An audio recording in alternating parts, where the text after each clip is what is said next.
Hi, my name's Nick and this is That British Homestead. Today I thought we could come into the messy garage and do some seed sowing. So, quick backstory of this. My partner said to me last night, he said, look Nick, all of this craziness with all of the food prices going up and down and all of that sort of jazz, we've got to get sowing more. And if you knew him in real life, you would literally want a written statement saying that, because he's very anti, well not anti, but he absolutely hates having seeds in the house. And if you've seen my house, there's potatoes everywhere at the moment because I'm chitting away. So, to take his advice, he told me to get on the web last night and order some more seeds. Do we ever need an excuse? So I did do that exact thing. If you see my seeds collection, you know I don't really need to have more seeds, but shh, we don't tell, all right?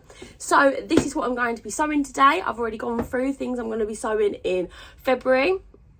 I've got a multi-seed tray and I've got a load of labels that I've made myself out of a milk carton, and I have a Sharpie. So let's get started. Right, first thing, let's get some mud in there.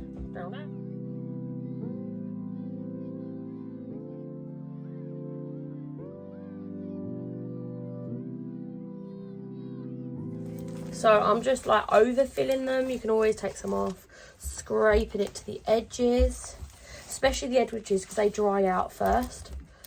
So I want to get it all nice and full. And then I'm just going to go ahead and press it down a little bit. So it's all nice and filled with some nice fresh compost that's a bit moist. But the first thing I want to sow actually are these asparagus seeds. So I've been growing all my asparagus from seed. So I'm just going to go ahead and sow some of these now. I'm going to put 2 to a square because I can always thin them out.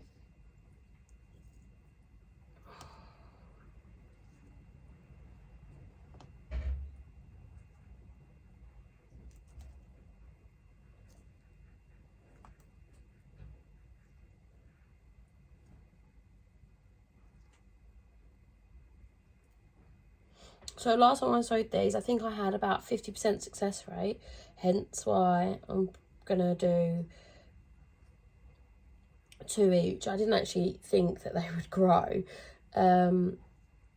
but it's worth a go, isn't it? And you actually, the best way to get these is from crowns, but I don't know, I grow everything from seed.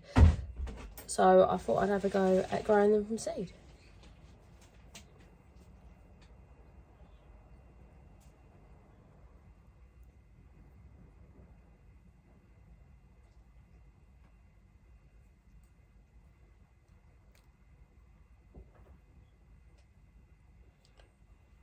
There we go. Now, I'm just going to scatter some of this on top and pat it down. Now, always label everything.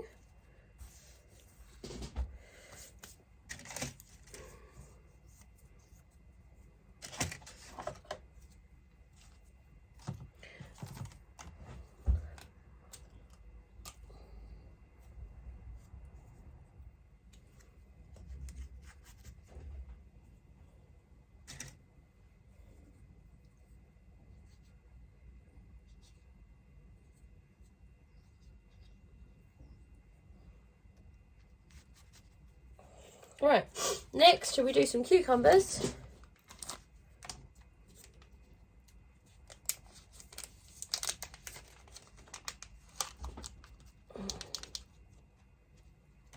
So I want to do, right, so these ones, as you can see these seeds here, right, you want to put them on their side.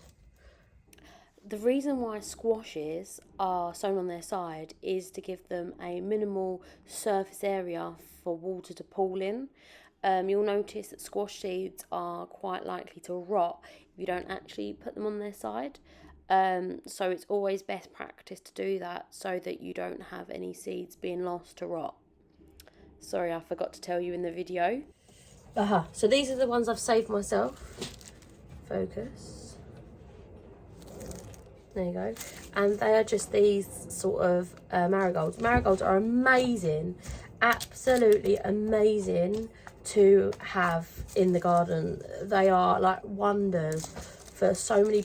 Bugs hate them, which I know sounds like, why would you want them? But honestly, you do. You need them. They're like little pins. So I'm just going to go ahead and do 10 of them. And every time I sow, I'm basically going to do about, you know, another few. I'm also going to save seeds from these again next year. And because these are so fresh, I'm not going to bother putting 2 in. I'm just going to put 1 in. These are going to spread in my garden like absolutely, whoops, I broke that one. Absolute crazy, I'll tell you why. Because I collected some of the seeds. Some of them I was like, I'm sure it'll be fine. So I'm pretty sure that I'm going to have so many of these in the garden, I won't know what to do with them.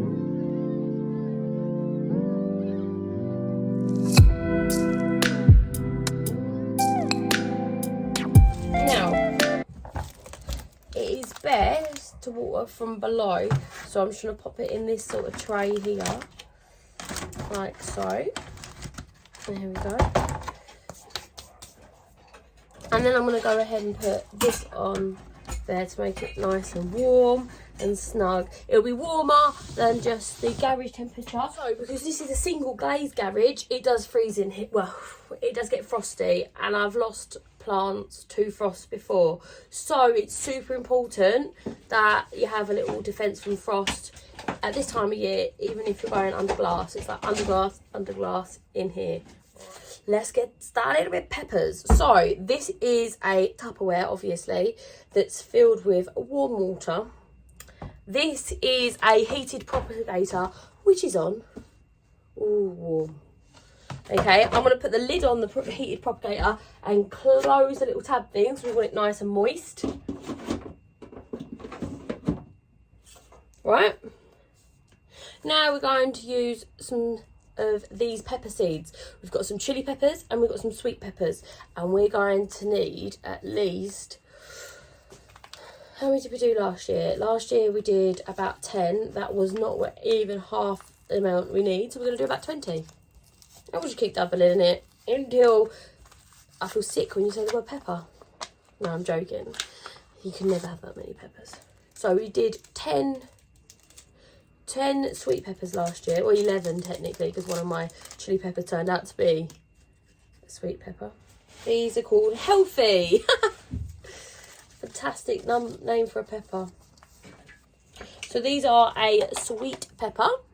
So I'm just going to write sweet S.pepper and then Healthy, because I want to know what variety does the best, obviously. So once again, these are just warm. They're a little bit warmer than I am. So they're showing steam just because it's so cold in here. And then I'm just going to go ahead and put it in just like that. Right. And then it's going into the heated propagator. Of course, it's really important to get your seeds as wet as humanly possible. Right. Now, I'm going to go ahead and add some more into that water.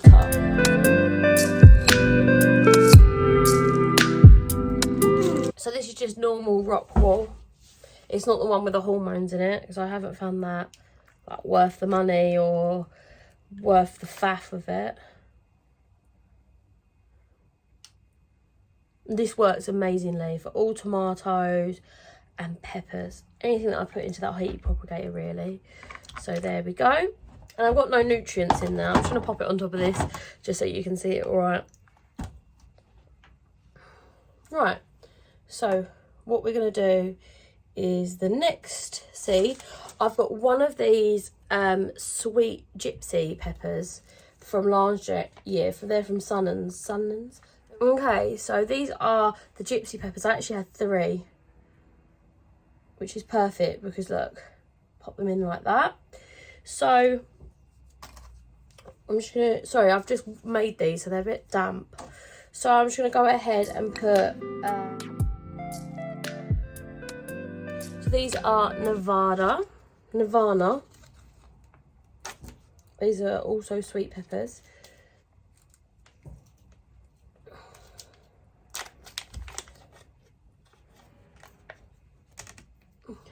Look how cute that is. Can you see? Oh, it's so cute.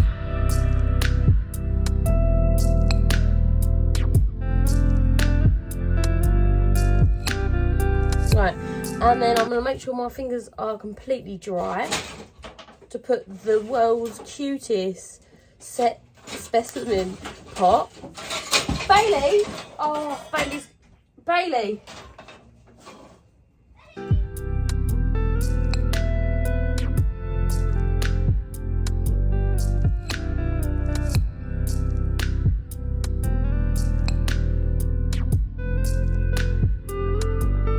Another sweet pepper called Red King.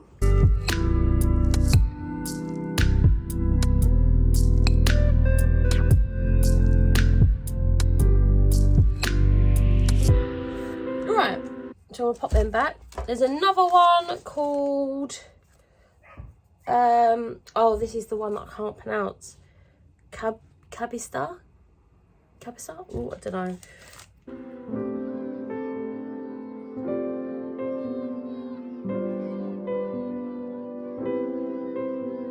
Right, I'm just going to pop these in there and I'm going to get the dog to stop barking.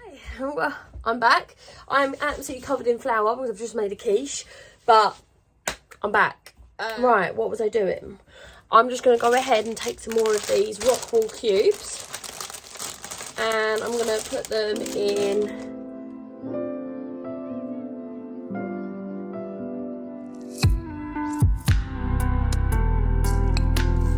And this one's called King of the North.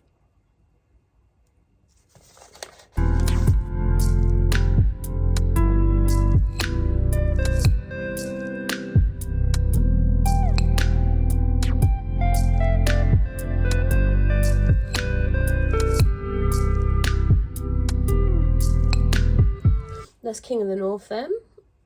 I'm just going to make sure that the seeds have like complete contact with the rock wool. So that one's just going to go back. It is so cold I can actually, oh, my fingers. Right, the last one I've got is California Wonder. A bit of a boring one, some would say, but it's like guaranteed to do a good harvest. And this year we're focusing on production. So do you know what? I think I'm going to carry on and just do 2, 4, 6, 8, 10. Do I really want 10? Let's do 5. I've got hundreds of these seeds. Oh my goodness. So you know what? Oops, I might do 10. One of my friends has just had a baby and I dare say she could do with a few extra plants being done for her. I can't imagine that she's going to be putting her peppers in anytime soon. There you go. I always think it's good to have extras. Sorry, I forgot to show you. I've just put them in here. It's always a good idea to have extras because, well, you can trade them. And most importantly, some of my friends aren't in the position to be able to start all of their stuff from seed. And it's so expensive to buy them, so I don't mind sharing. Do you know what? It's getting very toasty now. It's really nice. So that one's done. Now let's move on to the chili seeds. So last year I did do 1, 2, 3, 4, 5 chili cut plants. Didn't even touch the edges, right? So I'm going to do a lot more, but right, I'm just going to pour off the excess warm water into the seeds that we just set. Now, jalapenos, going to be the first one. Right, so these are jalapenos. We're going to be super careful. I touched my eye after doing chilies yesterday and I almost ripped my eyeball out. It was so painful. Now, just to let you know, when you have chilies and you have sweet peppers, it's absolutely fine to grow them together. However, if you collect the seeds, make sure that you're using the paintbrush try to use the paintbrush method because once they cross-pollinate, you'll get spicy sweet peppers, etc, etc. But they're fine to grow together.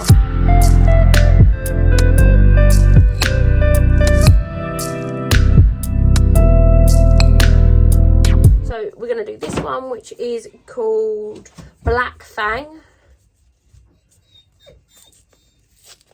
So I'm going to go ahead and open this, which means we've done about 50 seeds of peppers, which is pretty cool.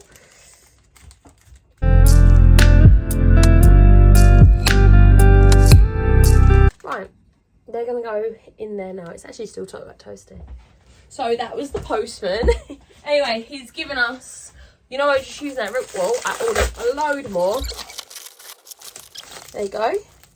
Little rock walls there. Oh, they're individual though, which is not as good. I kind of wanted a whole host of them, like them big ones, but it's okay. Just gonna pop that over there. All right, thanks for watching, and I'll see you next time.